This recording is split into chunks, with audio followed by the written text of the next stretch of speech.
ज़माननि जे बदिलजण जे करे, मसलन जंग आहे, कंहिं ज़माने में जंग जूं सुनतूं हुयूं, अबा हथियार कहिड़ा हुआ? तलवारूं, भाला। महाभारत जे लड़ाई में जंग जूं जेके दस्तूर हुआ उहे कहिड़ा हुआ? तीर कमान हुआ। अर्जन तीर एतिरा मथे सिज ते हया जो सिज ढकिजी वियो, ऐं पोइ उन्हनि तीरनि कमान जी मदद सां हुननि फतेह हासिल कई। जंग कीअं थी त सिंध जो राजा हो जयद्रथ, द्रुपदीअ तां झेड़ो लॻो। जयद्रथ असां जो मुजाहिद वियो उनजी मदद करणसि, द्रुपदी खे भॼाए। हाणे हुन कौल कयो अर्जुन जेसीं द्रुपदी वापसि न आई आहे तेसीं जंग ऐं ख़तमु न कंदुसि।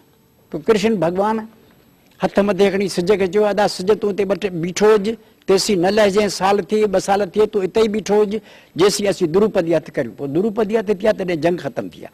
हू बिल्कुलु ईमान सां असां वांगुरु सम्झनि था, असांखां वधीक जोश ख़रोश ज़बरदस्त थी करे ॻाल्हियूं था। ऐं ॿुधंदो आहियां तक़रीरूं, ऐं सभिनी मज़हबनि जे दोस्तनि जूं ॻाल्हियूं ॿुधंदो आहियां, जंहिं जोश ऐं बलबली ऐं यकीन सां अदराक सां मुकमल तरह सां ॻाल्हि कंदा आहिनि, ऐं बि ॾींहों मिलाईंदो आहे। ऐं चवणु चाहियां थो, इहे जेके रस्मूं ऐं रवाज आहिनि, इन्हनि मां बुनियादी शयूं आहिनि चङाई या तसवुर, एग्ज़ैक्टली उन फॉर्म में न, फॉर्म तब्दील, मसलन ग़ुलामी आहे।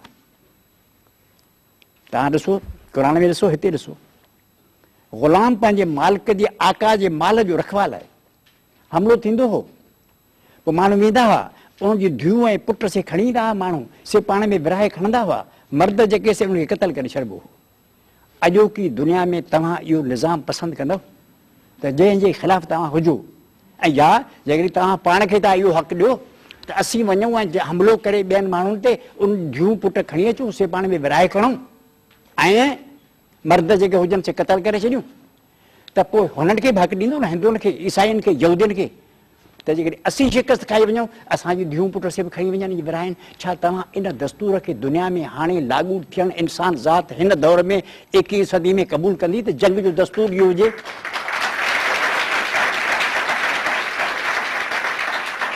जंग जो दस्तूर इहो त मुसीबत पई, माण्हू विड़िया पाण में, धीउ पुट मुसीबत में, नंढड़ा ॿार हेॾड़ा से खॼी वञी बाज़ार में विकबा, ऐं उहो वञी हुनजे पुठियां धर्म ते माण्हू भटकंदा, माउ हेॾा खॼी वई, धीउ हेॾां खॼी वई, पुट होॾां खॼी वियो, हूफ खॼी वियो।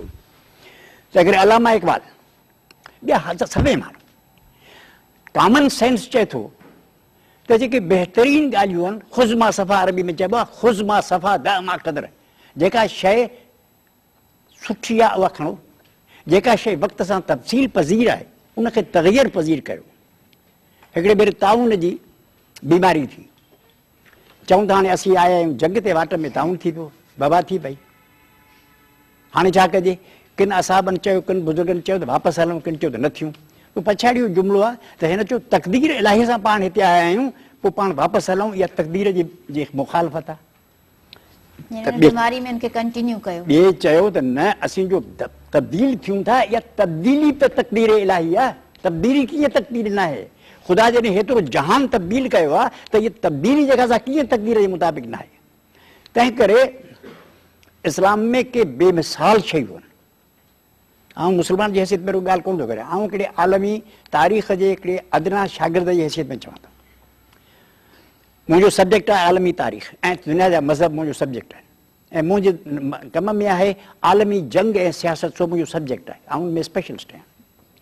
अची ॾिसूं था, हिंदू मज़हब में तलाक आहे कान। हिंदू मज़हब में राति जो जेकॾहिं शादी थिए, असर जो माण्हू मरी वञे त ॿिए ॾींहुं हुनजी शादी कान थींदी। एलिज़ाबेथ महाराणीअ जी माउ जो हेनरी 8 जी धीउ हुई, उहो तलाक पंहिंजे ज़ाल खे ॾियणु चाहे पियो, तलाक हुई कान हुन ज़माने में। तंहिं करे हू पंहिंजे हर ज़ाल खे फांसी चाढ़ींदो ऐं केस चाढ़ींदो त मुंहिंजी ज़ाल मुंहिंजी बेइज़ती कई आहे, पोइ केस ठहंदो हो, पोइ चढ़बो हो, पोइ हुनखे फांसी सां ईंदी, तॾहिं वरी ॿी शादी कंदो। मोहम्मद जे दीन में पहिरियों भेरो रूह ज़मीन में हज़ारनि सालनि जी तारीख़ में न रुॻो तलाक जी ॻाल्हि थी, पहिरियों दफ़ो जेका अॼु ॾींहुं टाइम कोन्हे त छोकिरे ऐं छोकिरीअ खे शादी करण पाण मुख़्तियार आहे। रूह ज़मीन ते जेको समाजी अज़ाब हो त औरत पंहिंजी मर्द शादी न करे, जंहिंखे वणे ॾिसे वरी शादी बि न करे। तव्हां पढ़ो, इस्लाम रुगो असांजे दावान जे करे न आहे। असीं चंद माण्हू जेकॾहिं उथी जोश जज़्बे सां ॻाल्हि कंदासीं त उनजी क़ीमत थींदी न, उनजो इनहेरेंट शयुनि में ख़ूबियूं आहिनि।